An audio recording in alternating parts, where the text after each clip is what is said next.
चंद्रशेखर जिस समय प्रधानमंत्री थे, उत्तर प्रदेश के बलिया जिले का उनका जन्म था चंद्रशेखर। तो उनके बलिया जिले के गांव से कुछ लोग उनको मिलने गए। तो उनके गांव से लोग गए तो उन्होंने वीआईपी कमरों में रखा उनको। तो उसमें स्प्रिंग के गद्दे पहले चलते थे, स्प्रिंग के गद्दे पड़े थे। तो गांव के 6 आदमी गए थे, तो उन गद्दों पर वे रात में कूदे और कूद कूद करके स्प्रिंग तोड़ डाला। तो गद्दे बर्बाद हो गए। और तमाकू पान पुड़िया इतना खाया कि उसके गद्दे के नीचे घुसेड़ घुसेड़ के सब रख दिया कचड़ा। और 6 दिन रहकर विदा हो गए। तो जो व्यक्ति उसका जिम्मेदार था वीआईपी कक्षों का, उसने प्रधानमंत्री चंद्रशेखर से शिकायत कर दिया कि आपके बलिया जिले से, आपके गांव से जो लोग आए थे वो गद्दों पर कूद कूद करके सब स्प्रिंग तोड़ डाले हैं और तमाकू पुड़िया खाकर गद्दों में रजाई में सब लगा दिया है। तो 6 महीने बाद वो फिर पहुंचे, स्वागत हुआ, सम्मान हुआ। तो फिर मेहमान बनने पहुंचे। तो उनको टीन शेड के कमरों में दूर रखवा दिया और नीचे चटाई डाल दिया कि इसमें सो। तो वे आपस में सलाह कर रहे थे कि यार ये सम्मान कम क्यों हो गया। तो वीआईपी कक्ष का जो इंचार्ज था वो आया, कहा स्प्रिंग के गद्दे कूद कूद कर तोड़ा था और तमाकू थूक थूक कर सब लगाया था, इस कारण ये स्थान मिला है। भैंस को कभी गद्दों पर रखा नहीं जाता, उसको ऐसे रखा जाता। तुम लोग भैंस हो किसी के यहाँ मेहमान बनिए, उसका सामान मत बिगाड़िए, वफादार मेहमान बनिए, उसकी थोड़ा फिक्र रखिए, क्योंकि इतना अच्छा तुम्हें कंबल ओढ़ने को दिया है। और सामान चुराइए भी मत, इसलिए व्यवस्था को कहीं बिगाड़िए मत। सत्संग में भी बैठिए, सामान को गंदा मत करो। देख लो कितना कीमती सामान है, साफ सुथरा रखो, आपके लिए ही है। और तुम्हारे घर में कोई मेहमान आए तो मेहमान की कैटेगरी देख करके सामान दीजिए। कुछ मेहमान होते हैं मनुष्य, तो उनको मनुष्य जैसा दे दो। कुछ होते हैं देवी देवता, तो उनको उस तरह का दे दो। और कुछ होते हैं बिल्कुल भैंस भैंसा, तो उनको उसी तरह का दे दो, अन्यथा वो तुम्हारी रजाई फाड़ डालेंगे। ये चतुराई सीखो। अभी शिवपुरी के विधायक वीरेंद्र सिंह के यहाँ रात्रि में ठहरा, इतना अच्छा कंबल ओढ़ने को दिया उन्होंने, तो मुझे तो उसको ओढ़ना था नहीं। बोले न्यू है, बिल्कुल ओढ़ लेना। तो मैं ओढ़ा और संत जी से कहा इसको सुरक्षित गढ़ी करके, तहा करके, और जिस पैकिंग में था सुरक्षित रखना, और उनको बता देना ये टेबल पर रखा हुआ है। बिना किसी के दान दिए किसी की एक सुई मत ले जाओ। सुई, कंबल उम्बल तो बहुत बड़ी चीज है, दान दे तभी लेना। तो सुरक्षित उसको पैकिंग करा के वहाँ फट से रख दिया, कहीं दाग न लगने पाए।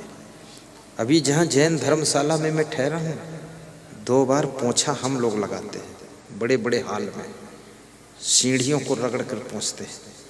अब जैन धर्मशाला जब साफ सुथरा हम रखेंगे तो जो उसके प्रबंधक हैं उसका मन भी खुश हो जाएगा कि भाई महात्मा लोग आए, क्लीन करके। किसी के घर में ठहरते हैं उसको क्लीन करते हम लोग हैं, साफ करो। मेहमान की भी जिम्मेदारी है, जहाँ ठहरे हो वहाँ पर सफाई रखो, क्योंकि मेहमान केवल मेहमान नहीं है, मेहमान को देवता माना गया है। अतिथि देवो भव, तो देवी देवता जैसे रहो, वहाँ दानव बन के मत रहो। हाँ, ऐसे रहना चाहिए। किसी आश्रम पर जाइए, वहाँ भी सेवा कीजिए। ऐसा नहीं है कि 1 महीने की नींद आश्रम में निकाल रहे हो, पड़े हो। मैं तो किसी दूसरे के आश्रम भी जाता हूँ, वहाँ भी सेवा ले लेता हूँ। बिहार में एक आश्रम में गया तो संत जी थोड़ा निराश बैठे थे, वहाँ के जो महंत थे। मैं छोटा था उस समय, 23 साल उम्र। तो हमने कहा निराश क्यों? बोले टेंट वाले ने जवाब दे दिया। तो हमने कहा दूसरा कर लो। बोले दूसरा यहाँ खाली नहीं है यहाँ पर। तो हमने कहा दूसरी जगह से ले आओ, कोई चेला भेज दो। बोले चेला होशियार नहीं है। तो मैंने कहा तो मुझे भेज दो। तो बोले तुम चले जाओ फिर। तो मैं गया वहाँ से 15 किलोमीटर दूर कस्बे में, पहले टेंट वाले प्रवचन सुनाया, आधा घंटा प्रेम किया, प्रसाद दिया। तो जो टेंट उन्होंने 10,000 में बुकिंग कराया था वो 2400 में मैं लाया वहाँ से। हमने कहा ये लीजिए महाराज। तो बोले अब तुम यहीं रहो, तुम जाना मत, तुम जो कहोगे वो मैं करूँगा। हमने कहा उल्टी गंगा बहती नहीं, मैं जिसका चेला हूँ उसी का रहूँगा। ये जरूर है आया हूँ तो काम कर दूँगा। सब संत लकड़ी फाड़ रहे थे तो मैं भी कुल्हाड़ी लेकर लकड़ी फाड़ने लगा। तो बुलाया, बोले तुमको कौन लगाया इसमें? मैंने कहा बुद्धू को लगाना पड़ता है और बुद्धिमान खुद लग जाता है और बेईमान लगाने से भी नहीं लगता है। तो हम खुद लगे हैं, हमको कौन लगाएगा? बोले तुम लकड़ी मत फाड़ो, हमारे साथ प्रोग्राम में चलो। तो हमने कहा चल दूंगा। बोले मन संचालन करना आता है? तो हमने कहा ज़्यादा नहीं आता, थोड़ा आता है। उनके साथ गया 70 किलोमीटर दूर प्रोग्राम में। कभी मोटरसाइकिल मैंने चलाया नहीं था। बोले तुम चलाओ, चला लेते? अरे हमने कहा थोड़ा चला दूंगा।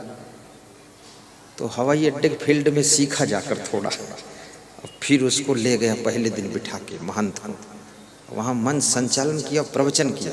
तो बिहार की जनता ने कहा अरे ये संत कहाँ से आए हैं, इनको बिहार में ही रखो। अरे बोले उड़ने वाली चिड़िया है, ये चले जाएंगे जहाँ से आए हैं। जहाँ रहो अच्छा काम करो, अच्छा नाम करो और अच्छी उन्नति करो। घर के लोग भी याद करें तुम्हारे मरने के बाद वो थे तो घर चमक रहा था। आश्रम के लोग भी याद करें कि वो थे तो आश्रम लाइट में आ गया था। और जहाँ पर जाओ रिश्तेदार के हैं वहाँ भी थोड़ा सहयोग कर दो, काम में बिगाड़ो मत।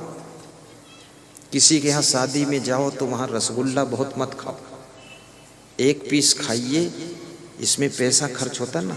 तबीयत बिगाड़ोगे फालतू और उसका सब रसगुल्ला बिगाड़ दोगे। दूसरे मेहमान क्या खाएंगे? 10-10 खा रहे हो फालतू। कितने मेहमान जाते हैं इतने लालची कि खाने पर टूट पड़ते हैं तो 2 दिन का भोजन 1 दिन में खा कर आते हैं। और फिर घर में कहते हैं कि पेट में कुछ कुसमुस है, तो कुसमुस तो होगा ही। इतना क्यों खाते हो? अरे जिसकी बेटी बेटे का विवाह है उसके खर्चे को भी ध्यान रखो, ज़्यादा ओवरलोड मत करो, वफादार बनो। देश के प्रति भी वफादारी होनी चाहिए। मंदिर में जाइए, वहाँ का भी ध्यान रखिए पूरा। बुद्धि का प्रयोग जितना ज़्यादा करोगे उतना अधिक बुद्धिमान होते चले जाओगे, और बुद्धि का प्रयोग कम करोगे बुद्धूनाथ बनते चले जाओगे। और जितनी ज़्यादा जिम्मेदारियां लोगे उतना इंटेलिजेंस बनते चले जाओगे। बिल्कुल जिम्मेदारियां तुम्हारे पास नहीं रहेगी, उतना ज़्यादा बैल बन जाओगे।